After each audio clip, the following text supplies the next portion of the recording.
கர்த்தருடைய பரிசுத்த நாமத்துக்கு மகிமை உண்டாவதாக. உங்கள் யாவருக்கும் ஆண்டவர் ரட்சகருமாகிய இயேசு கிறிஸ்துவின் நாமத்தினாலே என்ற வாழ்த்துக்களை தெரிவித்துக் கொள்கின்றேன். இன்றைய வேதவாக்கு அறிவு இருமாப்பை உண்டாக்கும், அன்போ பக்தி விருத்தியை உண்டாக்கும் என்று 1 கொரிந்தியர் 8ஆம் அதிகாரம் முதல் வசனம் இப்படியாக சொல்கிறது. அறிவு இருமாப்பை உண்டாக்கும், அன்போ பக்தி விருத்தியை உண்டாக்கும். அதாவது நாம் அநேகர் நம்மிலே நான் பெரிய அறிவாளி என்று எண்ணிக்கொள்கிறதான நபர்களாக இருக்கிறார்கள். மற்றவர்களை தாழ்த்தியும் தன்னை உயர்த்தியும் தான் படித்ததான படிப்பை குறித்தோ தனக்கு இருக்கிறதான செல்வாக்கை குறித்தோ பெருமையுள்ளவர்களாக இருக்கிறார்கள். அப்படிப்பட்டதான அறிவு இருமாப்பான எண்ணத்தை உண்டாக்கும், அன்போ பக்தி விருத்தியை உண்டாக்கும். அன்புள்ளவர்கள் தேவனுக்கு பயப்படுவதான பயத்திலே தேவனிடத்திலே அன்புக்குரியவர்களாக தேவன் நிமித்தமாக மற்றவர்களை நேசிக்கிறவர்களாக காணப்படுவார்கள். நான் அறிவு பெறுத்தவர்களோ அவர்கள் மற்றவர்களை ஏளனமாக மற்றவர்களை ஒரு தாழ்வாக நினைப்பார்கள். காரணம் அவர்களுக்கு இருக்கிறதான அறிவு இருமாப்பை உண்டாக்கும், அன்பு பக்தி விருத்தி உண்டாக்கும் என்று சொல்லி இந்த வேதவசனம் சொல்லுகிறது. பிரியமானவர்களே, மற்றவர்களுக்கு தேவ திட்டங்களை குறித்து போதிக்க விரும்பும் யாவரும் ஒரு வகையான சோதனைக்கு உட்படக்கூடியவர்களாக விடப்படுகின்றனர். மற்றவர்களுக்கு தேவனுடைய திட்டத்தை குறித்து போதிக்க விரும்புகிற யாவரும், அது யாராக இருந்தாலும் சரி, அவர்கள் யாவரும் ஒரு வகையான சோதனைக்கு உட்படக்கூடியவர்களாக விடப்படுகிறார் என்று பார்க்கிறோம். இதனால் தேவனுக்கும் அவர் ஜனங்களுக்கும் ஊழியம் செய்ய விரும்புவோர் அதிகமான கிருபையையும் பரிசுத்த ஆவியையும் அறிவையும் பெற்றிருக்க வேண்டும். இதனால் யார் மற்றவர்களுக்கு போதிக்கக்கூடியவர்களாக இருக்கிறார்களோ இவர்கள் தேவனுடையவராக இருப்பதால் இவர்களிடையே பரிசுத்த ஆவியின் பலவித கிருபைகள் விசேஷமாக சார்ந்த குணமும் காணப்பட வேண்டும். இந்த அன்போடு கூடிய அறிவே இவர்கள் யாருக்கு ஊழியம் செய்கிறார்களோ அவர்களையும் ஆவியிலே வளரும்படி செய்யும் என்று பார்க்கிறோம். அதாவது நம்மிலே அநேகர் தேவனுக்கு தொண்டு செய்வதாக நினைத்துக்கொண்டு தேவனுக்கு ஊழியம் செய்வதாக சேவை செய்வதாக நினைத்துக்கொண்டு தேவனுக்கு சேவை செய்கிறார்கள்.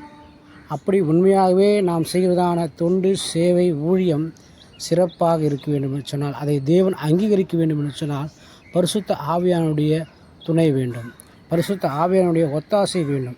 பரிசுத்த ஆவியான ஒத்தாசை நமக்கு இருக்குமே என்று சொன்னால் அவரிடத்தில் வரக்கூடியதான ஆவியின் பலவிதமான கிருபைகள் கனிகள் விசேஷமாக சாந்த குணம் உண்டாகும். அப்படி சாந்த குணம் அற்றவர்களாக கிருபை அன்பு அற்றவர்களாக இருப்பார்கள் என்று சொன்னால் அவர்கள் செய்கிறதான ஊழியம், அவர்கள் செய்கிறதான தியாகங்கள், அவர் செய்கிறதான நற்கிரியைகள் ஒன்றுமே பிரயோஜனப்படாது. அன்பு இல்லாமல் செய்கிற எந்த ஒரு காரியத்தையும் ஆண்டவர் அங்கீகரிக்க மாட்டார். அது இருமாப்பான எண்ணம் கொண்டு வரும். நம்மளே இருமாப்பான எண்ணம் கொண்டு வராதபடிக்கு அன்பான எண்ணத்தோடு கூட அன்பான சேவையோடு கூட நாம் செய்வோம் என்று சொன்னால் அந்த சேவையை அங்கீகரிப்பார். கர்த்தர் அங்கீகரிக்கும் வண்ணமாக நம்முடைய கிரியைகள் உண்டாக அன்போடு கூட நாம் செய்வோம். நாம் செய்கிறதான அந்த கிரியைகள் அன்போடு கூட இருக்கும் என்று சொன்னால் அது பக்தி விருத்தியை உண்டாக்கும். நாம் செய்கிறதான காரியங்கள் நிமித்தமாக அந்த நன்மையை பெற்றுக்கொள்ளுடைய வாழ்க்கையிலே ஆசீர்வாதம், ஒரு மனம் மாற்றம் உண்டாகும். இன்றைக்கு அநேகர் செய்கிறதான ஊழியங்களே பலன் இல்லாமல், தேவனுடைய கிரியை இல்லாமல், தேவனுடைய இரக்கம் இல்லாமல் செய்கிறார்கள். ஆகையினாலே அந்த ஊழியங்களில் தோல்விகள் உண்டாகிறது.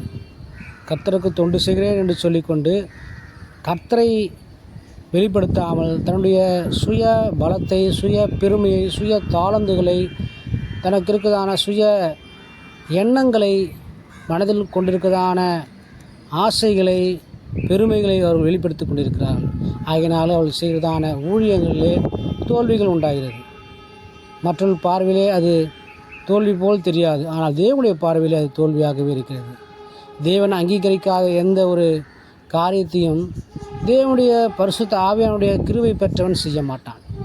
ஆனால் இன்றைக்கு அநேகர் தங்களிடத்திலே பரிசுத்த ஆவியானவர் இருக்கிறார், நான் தேவனுக்கு தொண்டு செய்கிறேன் என்று சொல்லி தங்களுடைய சுய சிந்தனையிலே சுய சித்தத்தையே அவர்கள் செய்கிறார்கள்.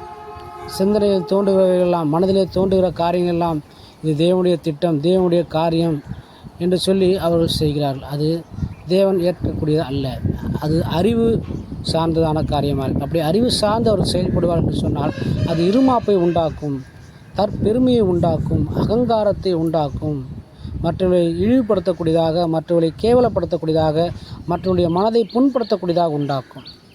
அதனாலே நாம் அன்போடு கூட நாம் செய்கிறதான அந்த காரியங்கள், அன்போடு கூட செய்கிறதான கிரியைகள், அது தேவனுக்கு முன்பாக பக்தி விருத்தியை உண்டாக்கும். இன்னும் அதிகமாக தேவன் அண்டையில் கிட்டிச் சேர, தேவனுடைய சமூகத்திலே கிட்டிச் சேர அது பலன் தரக்கூடியதாக இருக்கும் என்று பார்க்கும். இதுக்கு ஆதார வசனங்களாக பார்க்கும்போது கொலோசியர் 3ஆம் அதிகாரம் 12-17 வசனங்கள் இப்படியாக சொல்கிறது. ஆகையால் நீங்கள் தேவனால் தெரிந்து கொள்ளப்பட்ட பரிசுத்தரும் பிரியருமாய் உருக்கமான இரக்கத்தையும் தயவையும் மனத்தாழ்மையும் சாந்தத்தையும் நீடிய பொறுமையும் தரித்து கொண்டு ஒருவரை ஒருவர் தாங்கி ஒருவர் பேரில் ஒருவருக்கு குறைபாடு உண்டானால் கிறிஸ்து உங்களுக்கு மன்னித்தது போல ஒருவருக்கொருவர் மன்னியுங்கள். இவை எல்லாவற்றிலேயும் பூர்ண சற்குணத்தின் கட்டாகி அன்பை தரித்து கொள்ளுங்கள். மறுபடியும் வாசிக்கும்போது இவைகள் எல்லாவற்றின் மேலும் பூரண சற்குணத்தின் கட்டாகிய அன்பை தரித்து கொள்ளுங்கள். தேவ சமாதானம் உங்கள் இருதயங்களில் ஆளக்கடவது. இதற்கென்றே நீங்கள் ஒரே சரீரமாக அழைக்கப்பட்டீர்கள். நன்றி அறிதல் உள்ளவர்களாயும் இருங்கள். கிறிஸ்துவின் வசனம் உங்களுக்குள்ளே சகல ஞானத்தோடும் பரிபூர்ணமாக வாசமாயிருப்பதாக. சங்கீதங்களினாலும் கீர்த்தனைகளினாலும் ஞான பாட்டுகளினாலும் ஒருவருக்கொரு போதித்து புத்தி சொல்லிக்கொண்டு உங்கள் இருதயத்திலே கர்த்தரை பக்தியுடன் பாடி வார்த்தையினாலாவது கிரியினாலாவது நீங்கள் எதை செய்தாலும் அதை எல்லாம் கர்த்தராகிய இயேசுவின் நாமத்திலே செய்து அவர் முன்னிலையாக பிதாவாகிய தேவனை ஸ்தோத்திரியுங்கள் என்று இந்த வேதவசனம் சொல்கிறது. பிரியமானவர்களே, நாம் அறிவு பெருத்தவர்களாக அல்ல, அன்போடு கூட அன்பு பெருத்தவர்களாக, தேவனுடைய சாயலாக, தேவனுடைய வெளிப்பாடாக, தேவனுக்கு நாம் ஒரு முன்மாதிரியாக, தேவனுடைய கிரியைகளை வெளிப்படுத்தக்கூடியவர்களாக நம்மை காண்கிறவர்கள் கிறிஸ்துவை காணும்படிக்காக நம்முடைய கிரியைகள் உண்டாக நாம் செயல்படுவோம். அறிவு இருமாப்பை உண்டாக்கும், அன்போ பக்தி விருத்தி உண்டாக்கும் சொல்கிறதான வசனத்தின்படியே நாம் பக்தி விருத்தி உண்டாக்கத்தக்கதாக, மற்றொரு வாழ்க்கையிலும் நம்முடைய வாழ்க்கையிலும் பக்தி விருத்தியை உண்டாக்கத்தக்கதாக நாம் செயல்படுவோம். கர்த்தர் நம்மோடு கூட இருந்து நம்முடைய கிரியைகள் மூலமாக வெளிப்படுவாராக. கர்த்தர் தாமே நம்மை ஆசீர்வதிப்பாராக. தொடர்ந்து இந்த இப்படிப்பட்டதான வேத வசனங்களை நாம் வாசிப்போம், தியானிப்போம். அந்த வசனங்களுக்கு நாம் கீழ்ப்படிவோம். கர்த்தர் தாமே நம்மை தொடர்ந்து வழிநடத்துவாராக. ஆமென். God bless you.